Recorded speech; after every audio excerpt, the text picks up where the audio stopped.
¿Por qué el hombre de Vitruvio para Leonardo?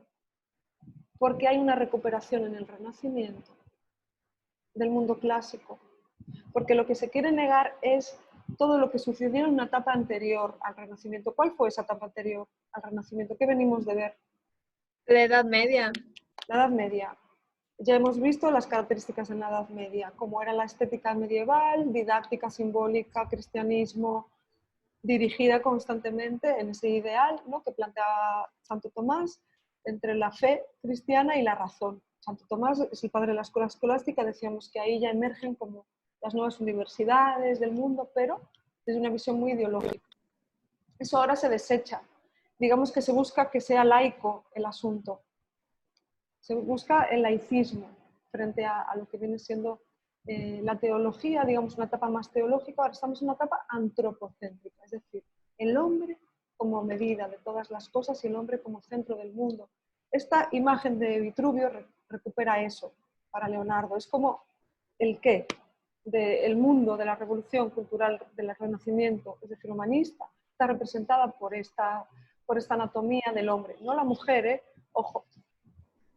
El hombre, seguimos en una visión hiperpatriarcal, con un hombre europeo, porque estas medidas servirían para un hombre de la época en el mundo maya, es decir, no, cambiaría completamente las dimensiones.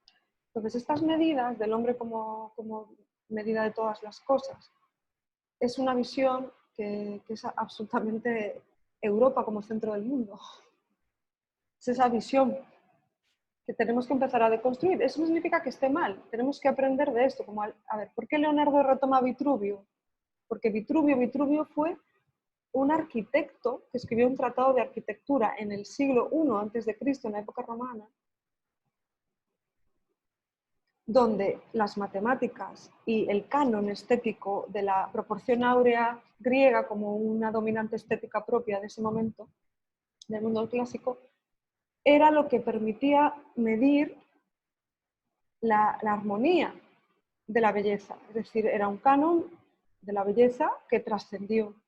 Pero que durante la Edad Media eso no fue una importancia, porque la importancia en la Edad Media era transmitir al pueblo la palabra de Dios. Y veíamos esas imágenes que ya estudiamos un poquito en las pinturas murales de las iglesias, ¿no?, que venían a ser muy esquemáticas, sí había evidentemente una jerarquía, estaba el simbolismo propio del color y de las formas, pero tenía una intención muy clara, que no era precisamente la que tenía el mundo clásico, ¿no?, donde sí había una referencia también a la noción de Estado, de la polis, ¿no? Entonces aquí se retoma eso y es por ello que hablamos del hombre de Vitruvio. Para hacer esta representación tan conocida de Leonardo hizo muchísimos estudios en sus bocetos. Una de las cosas más conocidas de Leonardo son sus obras, la Gioconda, etc. Pero hay otra cosa muy clara que se ha visto, que es muy interesante en él, que son sus libros de bocetos, sus dibujos, su experimentación. Y es la parte que con la que quiero que nos quedemos. Antes que con la Gioconda, que no vamos ahora a ahondar porque eso es propio de una clase de historia del arte, en toda la obra en sí, lo que quiero que veamos es que para llegar a una obra como la Gioconda, Leonardo experimentó mucho, muchísimo. Y en esa experimentación está lo que para mí se conoce como amateurismo. El amateurismo no es otra cosa que experimentar aquello que amas constantemente. Es decir, ser capaz de no tener miedo a hacer las cosas experimentándolas, en base a la empiria, pero también en base al conocimiento y en base a lo científico también. Hay que investigar, hay que poner sobre la mesa contrastaciones, hay que ir errando para buscar otras soluciones, ¿no? Y lo que él hacía era lo que hacía, por ejemplo, un astrónomo de la época, un científico de la época, en germen de la modernidad, porque el Renacimiento es eso, es el germen. Ya hablábamos del germen del capitalismo, Federici lo llevaba al feudalismo como estructura político-económica, pero es que ahora ya se ve claramente. Los propietarios que adquirieron las tierras son gente con mucho dinero. Empieza a emerger la figura del mecenas que compra arte. Esto es algo revolucionario, no existía hasta el momento. los gremios artesanos se sustituyen por las artes liberales. La pintura, la escultura, la arquitectura se separan y empiezan a tener pues una autonomía, ¿no? Y es por eso que ahora las famosas tortugas ninja, que siempre digo, Leonardo, Donatello, Michelangelo y Rafaelo, emergen esos nombres. A ver, Hildegarda de Bingen, ¿cómo os la mostré yo? No fue considerada una artista, era una monja que vivía en un convento. Díganme ustedes, póngale nombre a algún artista de la Edad Media, no hay. Puedes reconocer nombres, en la historia se ha estudiado, pero no es un Donatello, no es un Miguel Ángel, no es un Leonardo. Esto emerge ahora. Bueno, entonces, esa figura desnuda, que está en dos posiciones superpuestas, es súper interesante, ¿no? Lo que tenemos ante nuestros ojos. Esto es el reflejo estético de la Renaissance, del humanismo. Esto es. Está inserta en una circunferencia, como decía Daniela, y en un cuadrado, ¿no? La importancia de la matemática. La importancia de la razón. Esto es lo que significa. Es un estudio claro sobre la anatomía de las proporciones humanas, ¿no? Que está realizado en base a los estudios del Tratado de Arquitectura de Vitruvio para tener un sustento que Leonardo decía, bueno, yo puedo experimentar lo que veo y generar a través de la empiria datos. Y yo veo la naturaleza, ¿no? Yo veo un hombre. Y el hombre, mi amigo está desnudo y le empiezo a dibujar, ¿no? Como ustedes hacen en clase muchas veces con los dibujos al desnudo, bueno, al aire libre, no sé cómo se le llama. Bueno, esto. Pero ¿qué más? Si la naturaleza me está enseñando que hay formas geométricas, que hay matemática, que hay una manera de razonar por qué se conforma así, en la anatomía del cuerpo humano igual, ¿no? Y también en ese mundo de la medicina, los médicos estudian la anatomía del cuerpo de alguna manera basados también en las formas geométricas, ¿no? Entonces él empieza como a buscar un propio método, y esto es un método, la estética finalmente también es un método, no es algo meramente artificial, que tenga solamente que ver con la mímesis, como veíamos con Platón y Aristóteles, sobre todo en su famosa tragedia, ¿no? En su poética, perdón. Ahora Leonardo dice, sí, la mímesis, pero también la experimentación, la contrastación, lo que se denomina ciencia con mayúsculas. Bueno, quedémonos entonces con que esto es una representación de los ideales del cuerpo humano masculino de la etapa de la Renaissance, de los gérmenes de la modernidad. Y empecemos a valorar que estamos introduciéndonos en una etapa que Lafayette ya habla de revolución humanística y otros hablan de el renacer, un renacer en todos los sentidos, no solamente en el sentido cultural, no, un renacer en el modelo de producción de los medios, de la distribución y del consumo de esos medios, un renacer en términos económicos, sociales, políticos y culturales.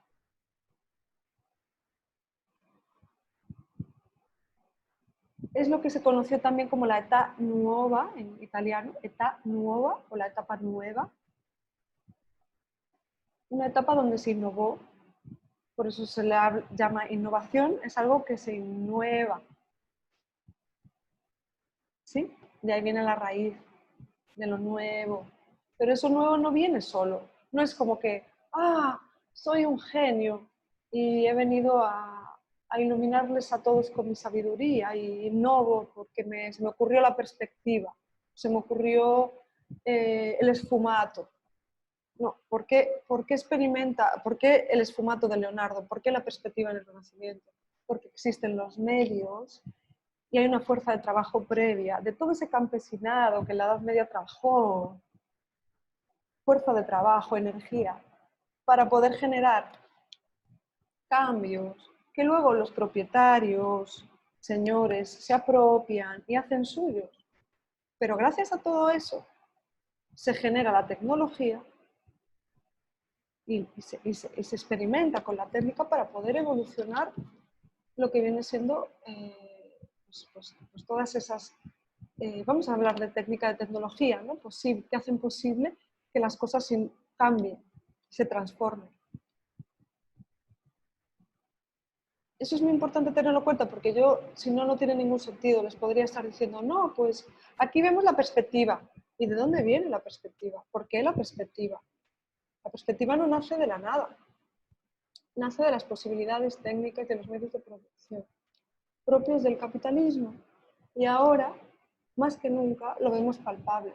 Y recordemos, los escultores de la edad clásica no hubieran podido esculpir si no hay una materia prima, que es la piedra, no hay una organización social previa que genera la extracción de esa piedra de las canteras, fuerza de trabajo, ¿no? Y no hay toda una serie de una organización social que permite que el artesano o el artista en ese momento, porque también en la edad clásica sí se reconocían a lo que venían siendo los artistas en esa época, era el que generaba arte, ¿no? El hacedor, como esa idea de que está en la tierra para traer la representación de belleza ideal que decía Platón, que era un medio. Pues ahora lo llevamos a una noción mucho más realista,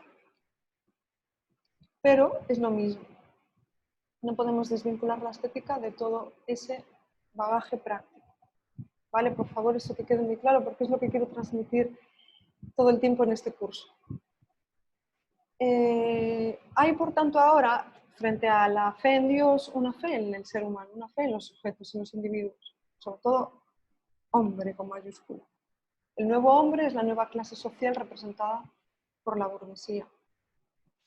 Por tanto, dentro de ese humanismo, estamos hablando pues, de que se insertan no solamente el arte, sino también la astrología, la alquimia, la magia, la ciencia, y empieza a construirse, digamos, la ciencia con mayúsculas. Para eso hay una vuelta, hay un interés en mirar hacia atrás, no mirar a la época anterior, la Edad Media, no, mirar a la antigüedad clásica. Ese es el referente, porque en toda época hay referentes. ¿Cuál es el referente de la época contemporánea? Ya hablaremos de ello el próximo año. Bueno, esa revolución cultural humanista tiene su sede en Florencia, con los Medici, ¿no? Sobre todo, pero eso no significa que no haya llegado a otros estadios. Quiero decir, el Renacimiento en Europa se extiende, se expande, hay un Renacimiento español, hay un Renacimiento francés, hay un Renacimiento yucateco, que viene representado, compañeras y compañeros, por nuestro querido Paseo Montejo. O sea, todo ese bagaje neoclásico que viene, es mucho más tardío, tiene todavía una presencia estética muy clara que viene del, ¿no?, Renacimiento. Un ejemplo que tenemos en Yucatán del Renacimiento es la casa de Paseo Montejo. Esa fachada del Banco Banamex actual es un ejemplo renacentista de los pocos que hay en Mérida. Hay más por ahí, pero hay pocos. Cuando nos hablo de Paseo Montejo, es que ya estamos hablando de una etapa neoclásica, posterior a la Revolución Porfiriato, es posterior, pero todavía hay elementos que nos podrían estar definiendo a nosotras y a nosotros, que esa es, digamos, una etapa que se podría asimilar a la etapa nueva renacentista en Italia, ¿no?, en el contexto yucateco, por decir algo, porque es una etapa donde emerge, a través del Porfiriato, toda esa élite cultural, ¿no?, dominante que hay en la ciudad. Es para hacer una analogía. Lo que me interesa de esta etapa de la Renaissance es que hay una renovación de los sistemas de representación visual y entre ellos tenemos el nacimiento, el surgimiento de la perspectiva, importantísimo. Esto es una revolución absoluta. El punto de fuga, otra revolución absoluta que no existía anteriormente. Sí, y esto genera un cambio en las ideas estéticas. Bueno, se asientan entonces aquí las bases de la cultura moderna. Lo vemos claramente con la Gioconda, famosa. Aquí les pongo una cronología para que más o menos tengan una idea. Estamos hablando de... Nos habíamos quedado en la Baja Edad Media, siglo XIV, ¿sí?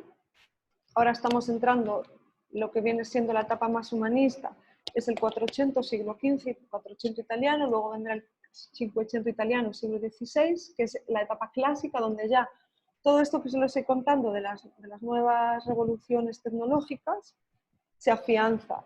La etapa clásica del Renacimiento es el siglo XVI.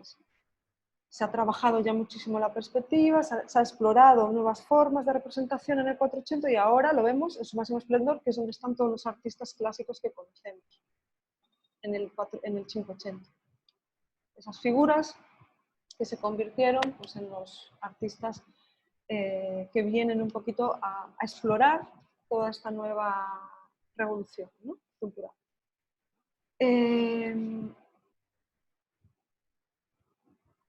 También hay otra cosa importante, se genera en términos de intercambio económico un binomio entre el patrón, mecenas, y el artista.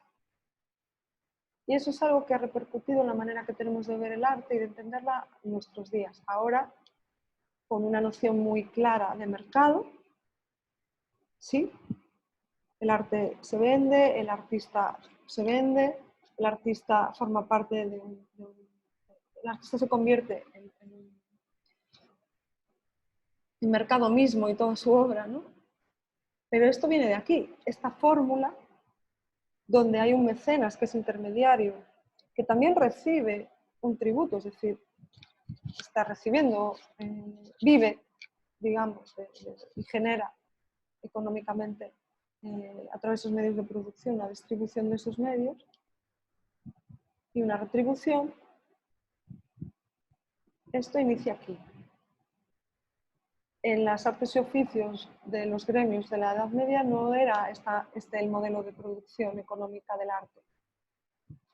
Esto para nosotros es muy importante, porque tenemos que entender de dónde viene esta manera de procesar y si es la realmente necesaria o la que queremos, ¿no?, en el mundo actual, o cómo está el mundo del arte. Y que nosotros como artistas que nos queremos dedicar a esto, ¿qué modelo queremos también? Aquí queda muy palpable en la Gioconda esto que os decía de que no podemos concebir las ideas estéticas sin la técnica. Y de que no hay teoría que valga sin praxis y empiria. Y eso lo dejó muy claro Leonardo.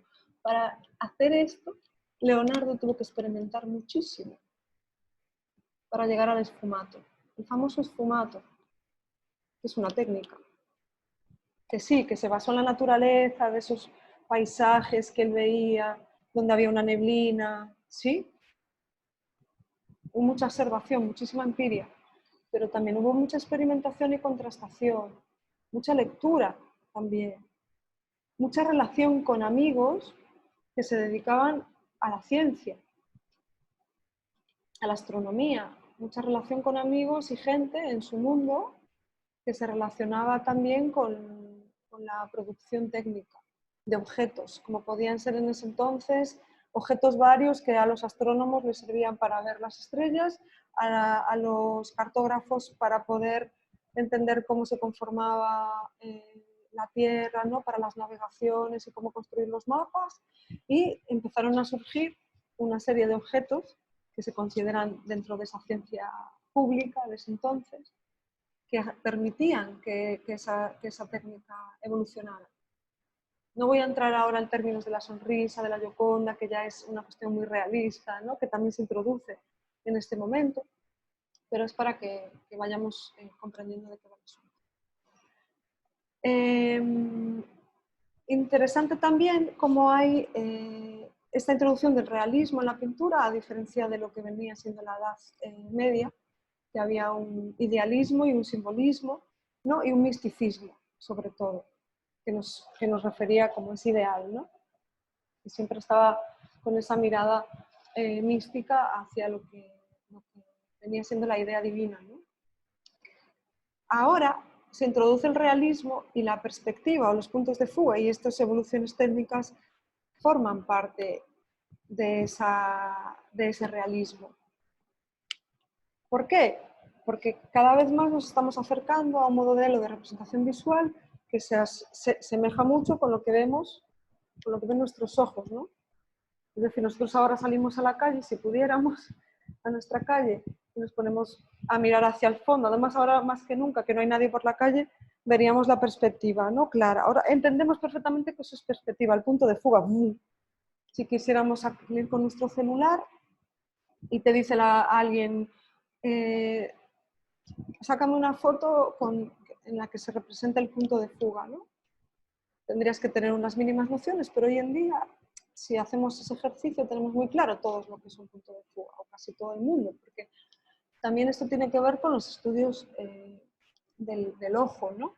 Y todo lo que se fue evolucionando en términos científicos, los artistas también lo estaban recibiendo. Y hay un estudio por parte de Leonardo de esa anatomía del ojo, cómo ve, tal, y de estos artistas que permiten ir evolucionando la técnica.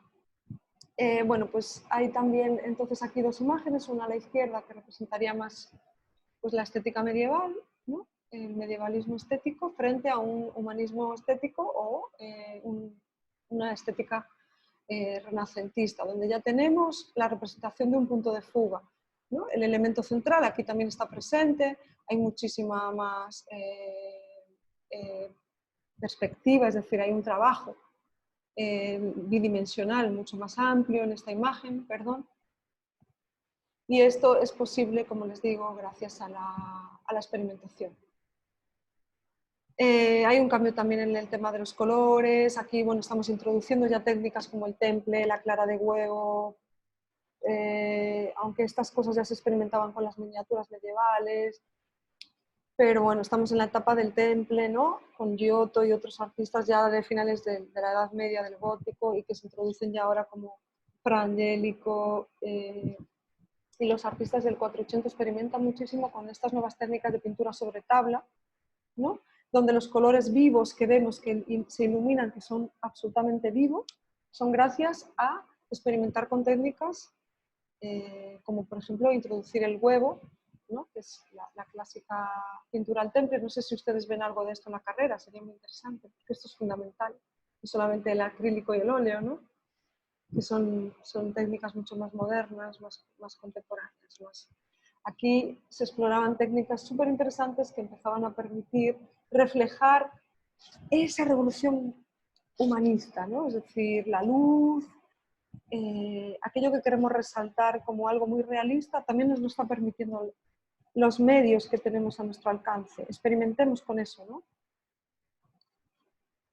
Bueno, un Dante Alighieri. En el mundo de la revolución cultural, Dante Alighieri, no sé si ustedes conocen la Divina Comedia o han oído hablar de ella. ¿Sí? ¿De Dante? Bueno, es un clásico, ¿verdad?, de la literatura universal. Bueno, este es un retrato de Dante Alighieri, muy conocido también él por su perfil, ¿no? Por una nariz prominente.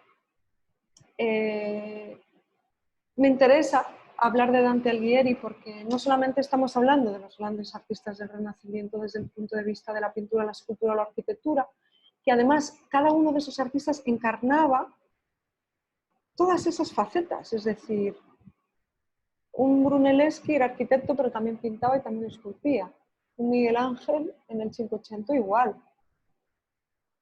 Por todos conocidos es el David de Miguel Ángel, la Capilla Sistina, es decir, pintura, escultura, sí generan, se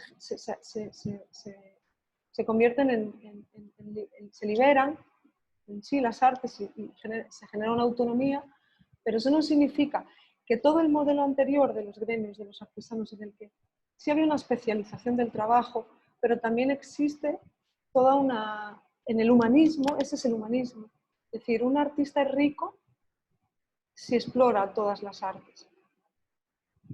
Un artista lee, un artista se cultiva, un artista escribe epístolas, escribe cartas, comparte ese conocimiento con otros.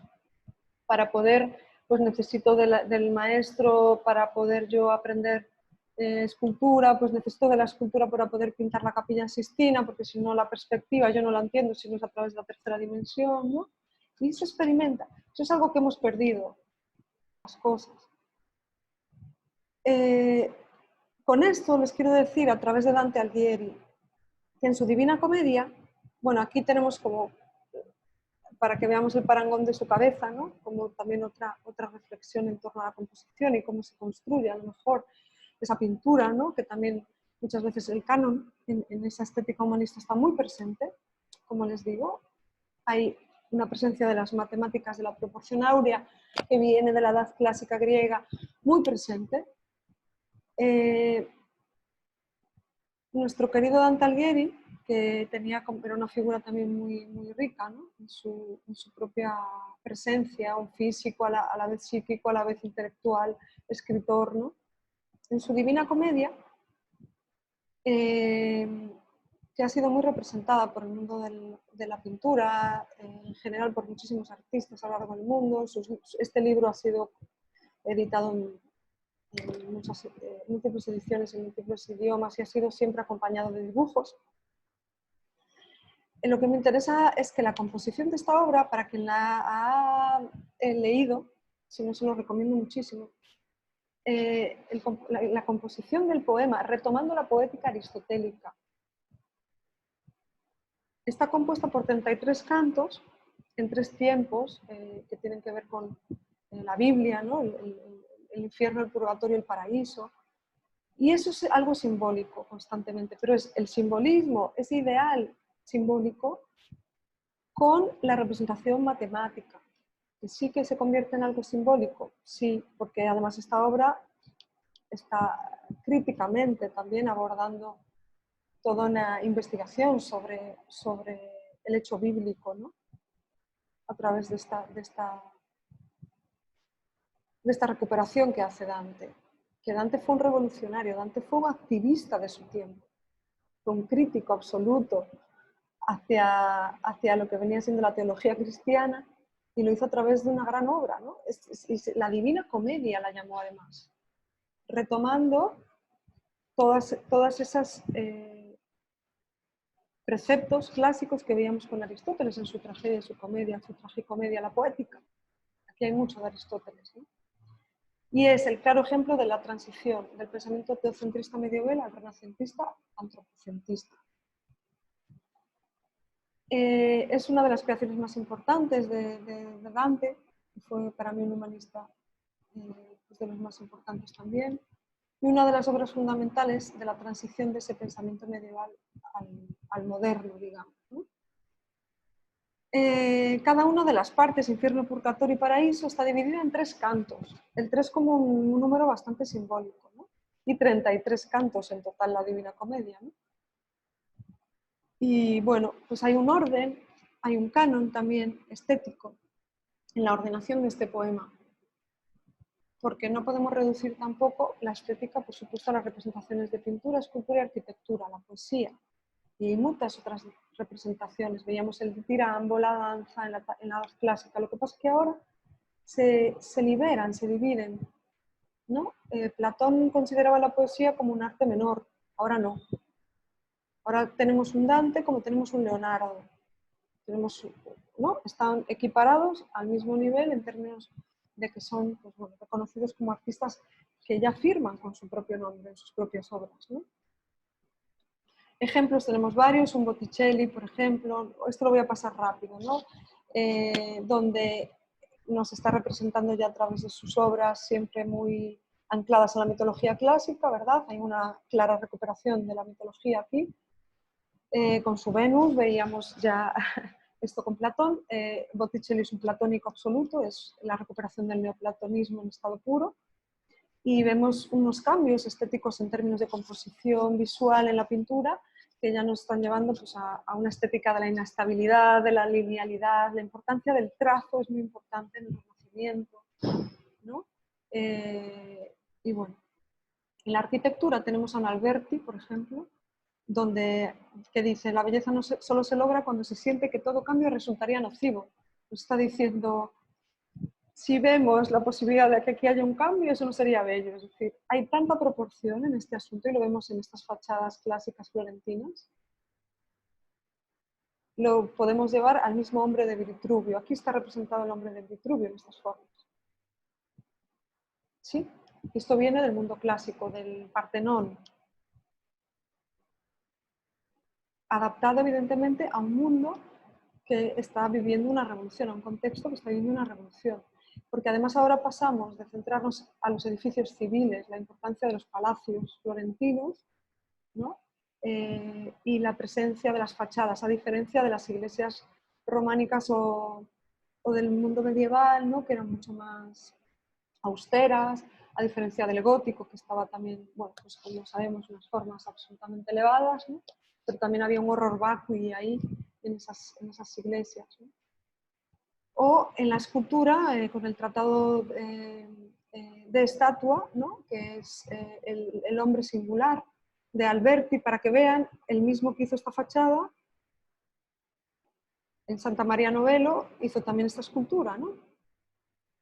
Veamos entonces qué tipo de hacedores, vamos a decir así, estamos explorando, ¿no? Que yo no me quiero quedar con el clásico de son los artistas, que todos son hombres, han podido adquirir esos medios para poder hacer esto. Lo que quiero que rescatemos de esto es que para llegar hasta aquí, además de tener los medios, el contexto determinado y etcétera, ha habido toda una exploración, experimentación. Todos los libros de bocetos, todos los dibujos, todo lo experimentado, lo compartido entre colegas o lo compartido también a nivel social, como moradores de estos lugares, porque no dejaban de ser personas que trabajaban en talleres, muchos de ellos tampoco es que tuvieran tanto dinero para salir adelante, sobre todo en unos inicios. Eran amateurs. Del amateurismo surgen después grandes revoluciones, ¿no? O un Piero de la Francesca, este es un clásico, La flagelación de Cristo, es un clásico para estudiar la perspectiva, esta obra. Y los planos están diferenciados, hay un segundo plano atrás donde hay una escena y un primer plano donde hay otra escena. Esto es algo revolucionario en el mundo de la pintura. No existe algo así hasta el momento. Dos escenas en un mismo cuadro representadas, esto es algo, pareciera que nos podemos meter en el cuadro y entrar a conversar, ¿no? Y estamos hablando de una representación bíblica. Hasta el momento esto era inviable, convertir un hecho así en la edad medieval, invitar a la gente a entrar en el cuadro para poder conversar, era convertir en humano lo que era realmente ideal y divino. Pues ahora se está buscando un laicismo, ¿no? Y hasta en este tipo de representaciones bíblicas queda representada y palpable, ¿no? Estamos en una ciudad clásica, aquí está el clasicismo, ¿no?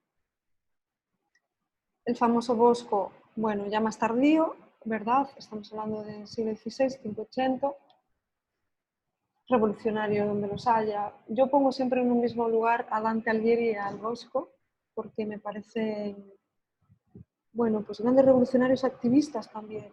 Había un qué en ellos que quería romper con todo lo anterior, pero también había una crítica social muy importante aquí. Esto es, bueno, los albores del surrealismo que tan importante fue para las vanguardias artísticas de principios del siglo XX. Bueno, pues no sé, hay mucho que decir del Bosco. Yo lo pongo simplemente para que hagamos un recorrido por autores humanistas que para mí son realmente grandes ejemplos del amateurismo en artes y amateurismo en técnica, ¿no? Porque lo que nos venden es que son grandes genios y no somos capaces de ver mucho más allá. ¿Por qué se los vende en la historia del arte como grandes genios? Porque no paraban de trabajar, porque había una praxis y había también pues, toda una relación con un mundo y un contexto social determinado. ¿Sí? Y pues había un cuestionamiento, en este caso de la doctrina tradicional de la Iglesia Católica, y había un atrevimiento. El Bosco fue un gran atrevido, se atrevió a plasmar, se atrevió a criticar. Por suerte, el Tribunal de la Inquisición ya había empezado a desaparecer, había otros tribunales, ¿verdad? Esto en la Edad Media hubiera sido castigado, condenado. Estamos también en la etapa de las grandes navegaciones. Acuérdense, ¿qué pasó en 1492? Estamos hablando de que en 1492 ya estamos entrando en el Cinquecento renacentista en Florencia, con los grandes representantes de ese momento. El descubrimiento de América. Claro. Entonces, yo lo que les estoy contando en contexto europeo, que es lo que hemos hablado hasta ahora, ese humanismo contado desde ahí y desde donde nos lo cuenta Lafayette, ¿no? En la historia de lo que él recupera con todas estas figuras. Es muy interesante la lectura de Lafayette porque ahonda en figuras muy desconocidas también. Y está ahondando pues, en la importancia de lo que los humanistas hacían, como lo que hacen a veces los coleccionistas o ustedes que intercambian videojuegos, por ejemplo, pienso en Efraín, ¿no? Esa emoción del videojuego como una pasión, como es algo que los humanistas hacían con los libros, por ejemplo, la búsqueda de ejemplares en latín, la importancia de las lenguas como una recuperación de lo que es importante transmitir, porque más allá del libro en latín está la historia que cuenta, ¿no? Y es lo que los humanistas de alguna manera compartían también, viajaban, ¿no? Para poder, evidentemente tenían los medios para poder hacerlo, pero eso muchas veces llegaba a manos de alguna persona que estaba en el pueblo, en el barrio, o donde fuera, y pululaba por ahí la posibilidad de acercarse a un libro, ¿no? De acercarse a una historia que contaba de alguna manera una historia distinta a lo que veníamos estando acostumbrados con esa ideología tan fuerte del cristianismo, ¿no? Donde solamente veíamos una cosa. Y si no estabas en esa cosa, eras quemado en la hoguera, ¿no? Entonces, de alguna manera hay que reconocer al humanismo más allá de toda la cuestión burguesa, más allá de toda la cuestión elitista, algo, ¿no? Hay que reconocerle algo que para nosotros estando en la universidad es importante y hay que reflexionar sobre esto. Bueno, les decía, y me pierdo, perdón, el tema de situarnos. Si en pleno 580 llega Colón por aquí, según, y descubre América, vamos a poner entre comillas, imagínense, no tuvimos renacimiento, no hubo transición. En plena conquista, lo que nos llega son los últimos coletazos de ese feudalismo, se asienta aquí el Tribunal de la Inquisición, la evangelización. Pero esta revolución cultural que se vivió en Europa no se vivió aquí. Aquí se vivió una gran represión, una gran conquista, una gran guerra. Por tanto, todo este mundo que yo les estoy contando, del cual quiero rescatar, como les digo, toda la visión amateur, eso significa que mientras gente como Colón navegaba, gracias a toda esa evolución técnica que les vengo contando, de los medios posibles de producción que se tenía en Europa, porque si no, no hubiera sido poder ni construir los barcos. Eso fue posible gracias a los medios de producción. Pues que también otros cartógrafos que daban mapas maravillosos. Yo soy una gran fan de las cartografías. Y esto influía en la representación visual de muchos artistas. Para hacer estos mapas se necesitaban elementos, objetos, que te permitían en los barcos poder ver más allá, ¿no? Se llevaban a la representación visual del papel o de los pergaminos. Es una maravilla, esto es arte puro. Yo rescato los mapamundos y a los cartógrafos porque para mí también son grandes artistas de la época que siempre estaban trabajando para el Estado, ¿no? Y para las grandes élites. Eran unos mandados en muchos casos, pero también hubo muchos cartógrafos activistas, como un Bosco, que representaron el mundo de la manera que no contaban las élites, no siempre de la manera más hegemónica o dominante. Si a alguien le interesa el mundo de los mapas por explorar, que creo que es maravilloso, aquí en el archivo yucatanense hay un montón de posibilidades de explorar mapas de Yucatán de la época postconquista, que son súper interesantes, de cómo estaba construida la ciudad, de cómo era el Yucatán de momento, la Mérida, la Tó, ¿no? y la posterior Mérida que se fue construyendo. Esto es, bueno, aquí tenemos a dos cartógrafos, uno es Andrea Bianco, 1432, y Giovanni Leardo, de 1442.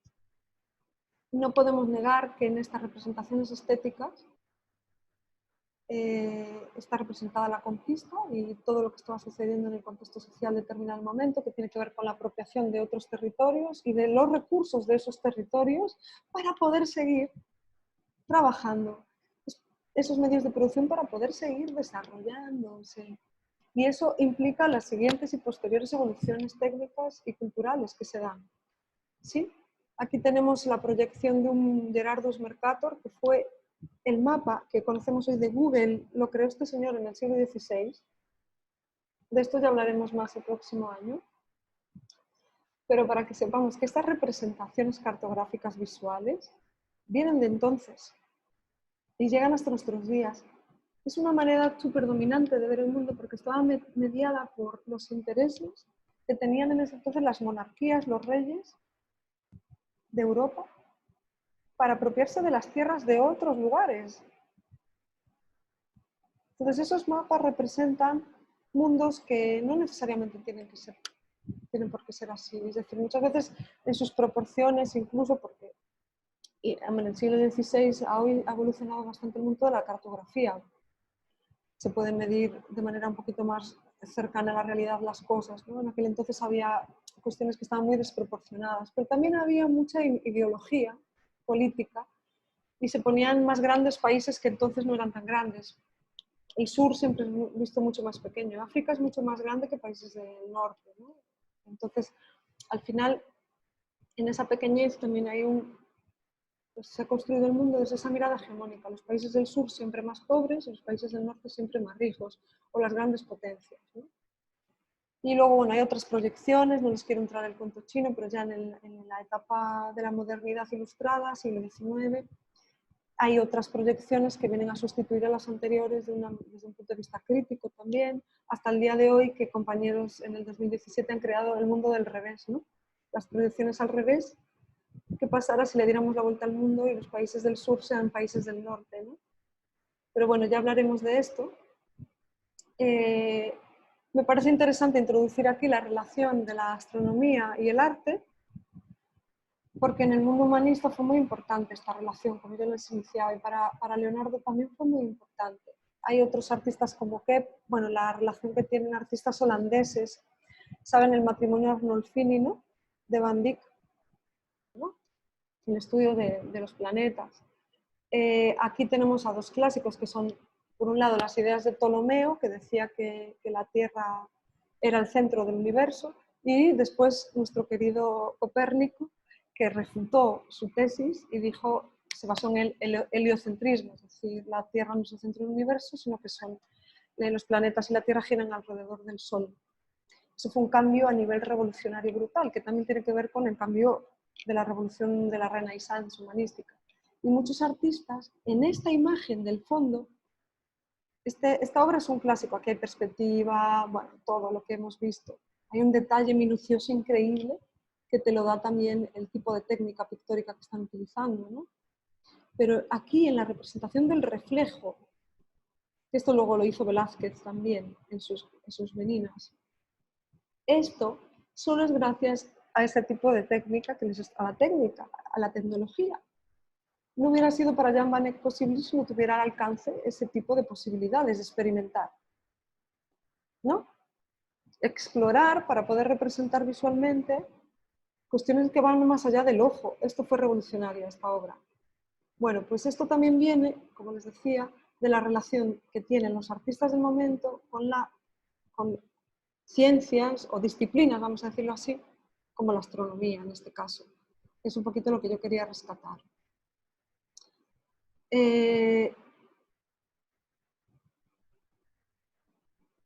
Coetáneos como Kepler, ¿no? que revolucionaron también el mundo de la astronomía con la creación de muchos de los objetos que son necesarios para poder observar los planetas, que tenían pues, muchos artistas de la época relación con todas estas personas, ¿no? Por tanto, podemos hablar ya del germen de la ciencia moderna con mayúsculas, de la generación de leyes, ¿sí? Que vienen representadas desde el punto de vista de la autonomía y que eso influye directamente también en el arte. Ciencia y arte son una misma representación, digamos, en el sentido de que se exploran uno al otro y eso se ha perdido. Nosotros no tenemos ninguna relación con la ciencia, ¿no? A veces. Me preocupa, porque en este sentido me voy a ver muy humanista y muy ilustrada, pero creo que es importante.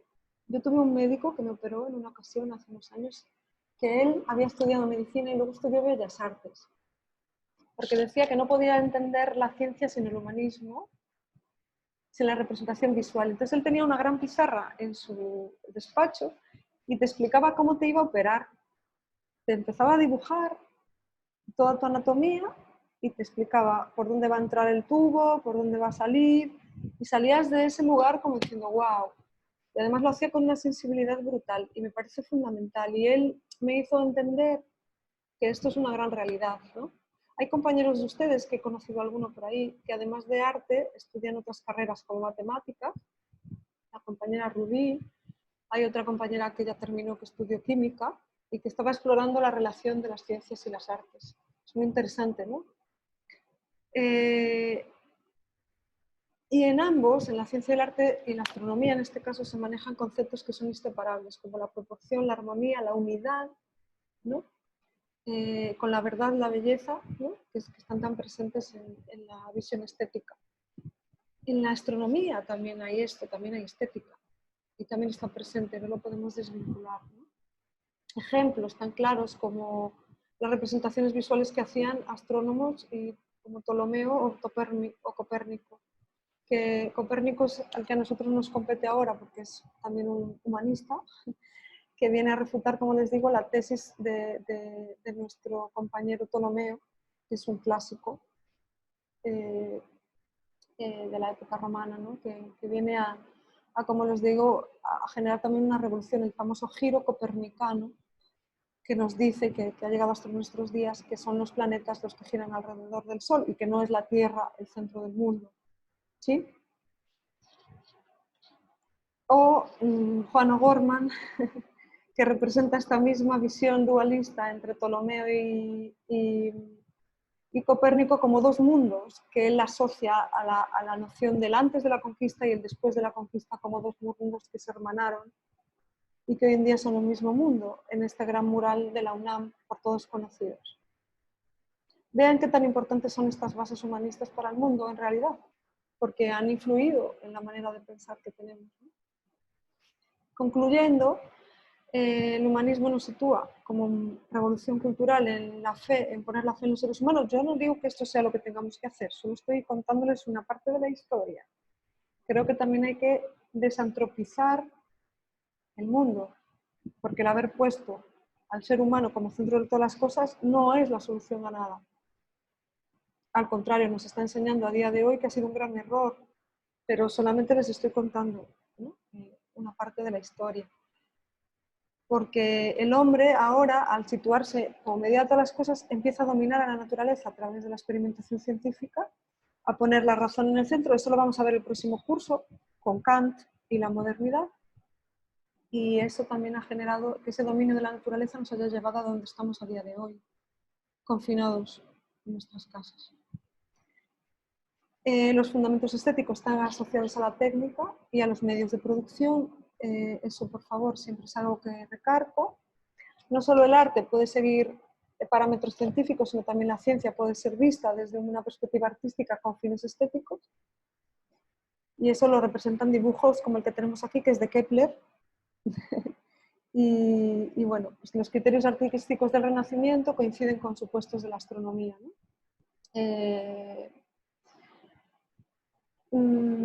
No olvidar entonces también los modelos matemáticos, ¿no? Para ofrecer en estos momentos, uno de los objetivos era ofrecer un modelo del universo más simple y a la vez más elegante, pero también se ha convertido en un modelo muy elitista, ¿no? Solamente para algunos pocos entendidos, ¿no? Y entramos con Da Vinci como el ejemplo que yo les traía universal, porque además creo que tiene mucho que ver con lo que ustedes hacen en su trabajo propio, y Da Vinci es una persona siempre muy querida en muchos aspectos, porque fue la representación del todo.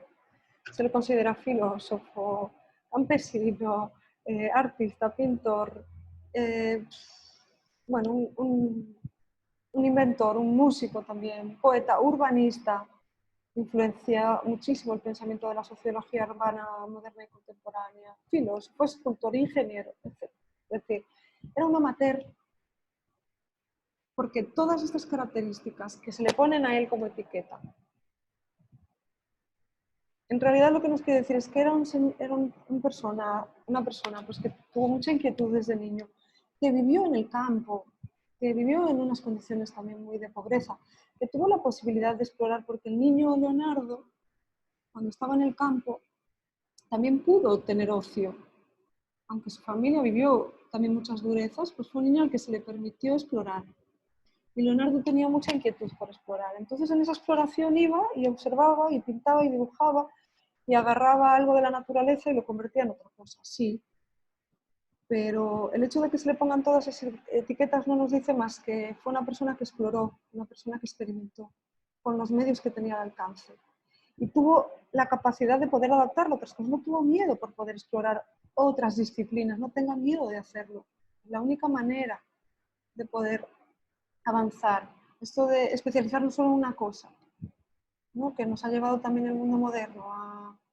Yo diría que hay que ser más humanistas y en este sentido, cuando digo humanistas, que no tener miedo a explorar otros terrenos y explorarlo con otras personas, a ser más famosa transdisciplina, a colaborar con el colega médico, al colaborar con el colega matemático, tenemos la capacidad para poder transformar socialmente las cosas, ahora más que nunca lo vemos.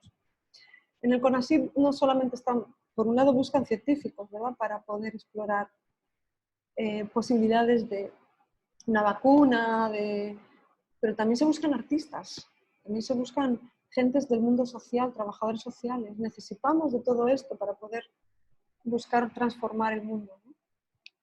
Desde esa utopía, que al mismo tiempo ahora ya no es tanto una utopía, sino una realidad concreta, ¿no?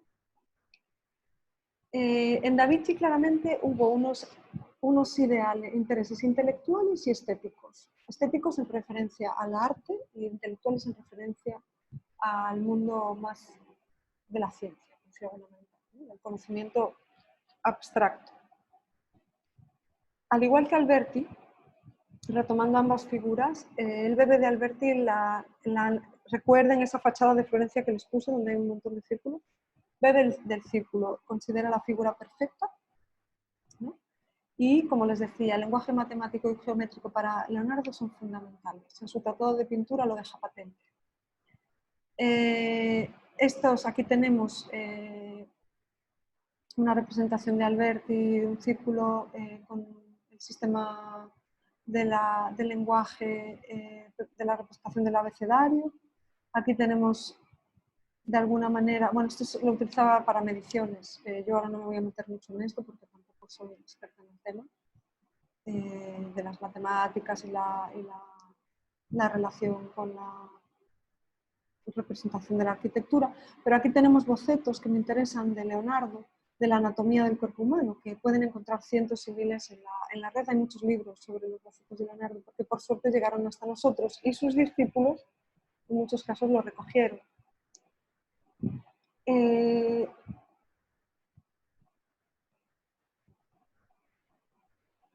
Les animo, de verdad, a que trabajen muchísimo en sus libros de artista, sus libros de bocetos. Sé que la mayoría lo hacen.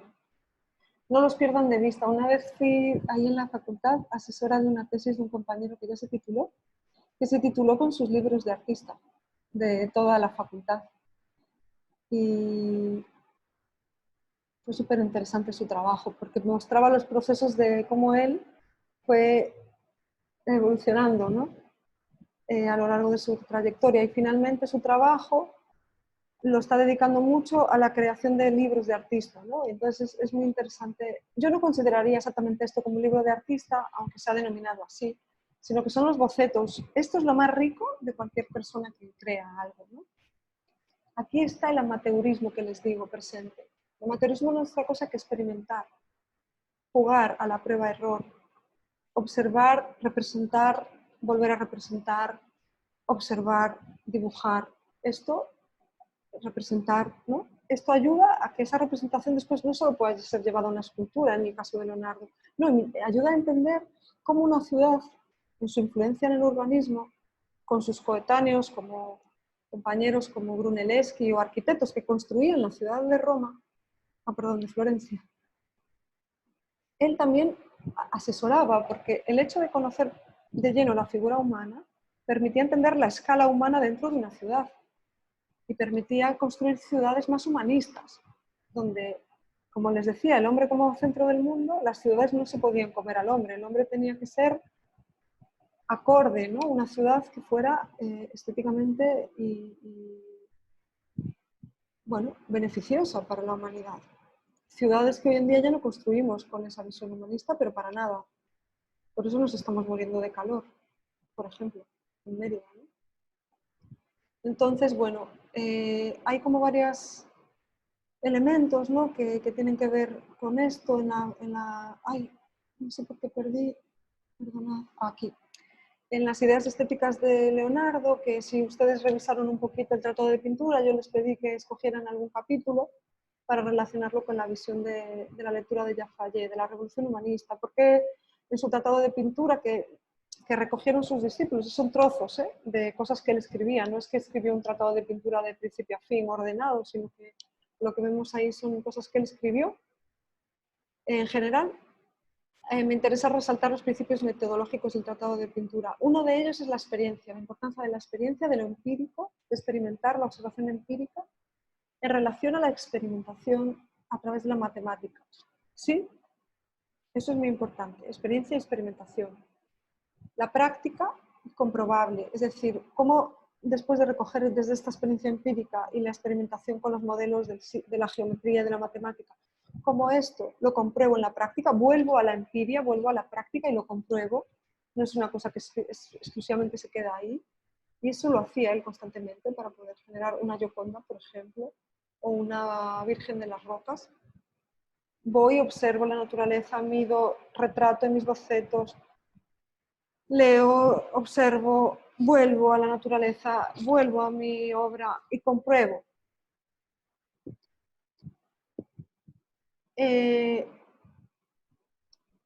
La importancia de la vista, no olvidemos eso, es como uno de los elementos más fundamentales de cualquier persona que se dedica a la representación visual y para ustedes es fundamental, ¿verdad?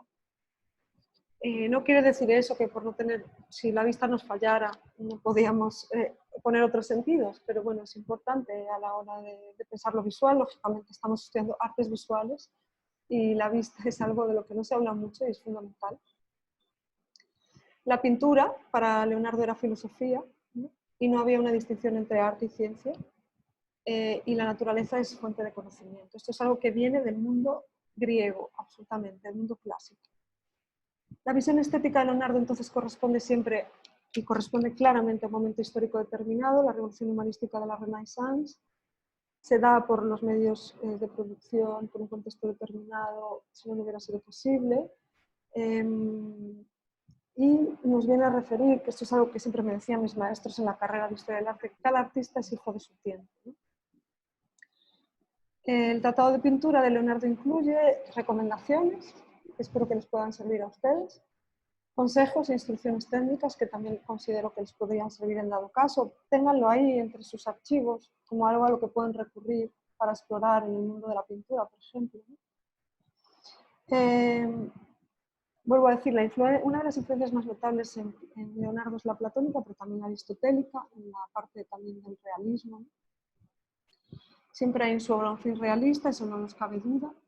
Resalta la verdad, ¿no? Dice, la verdad es la que debe ser reflejada y lo bello es aquello que enaltece lo real.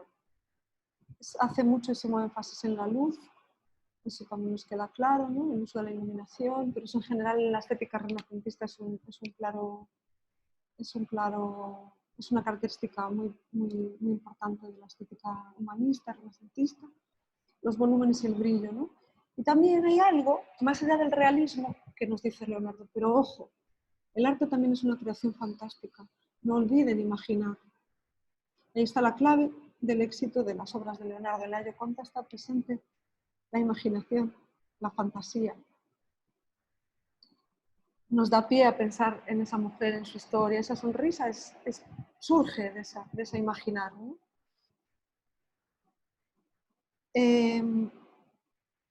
Creo que lo he dicho todo. en la admiración del don de la vista, ¿no? Decía que el ojo engaña menos y nos informa del mundo. Es como para debatir, ¿no? No hay distinción esencial entre arte y ciencia, la pintura es filosofía, decía. Y en principio es todo lo que tengo que compartiros hoy, que ya bastante rollo les he soltado.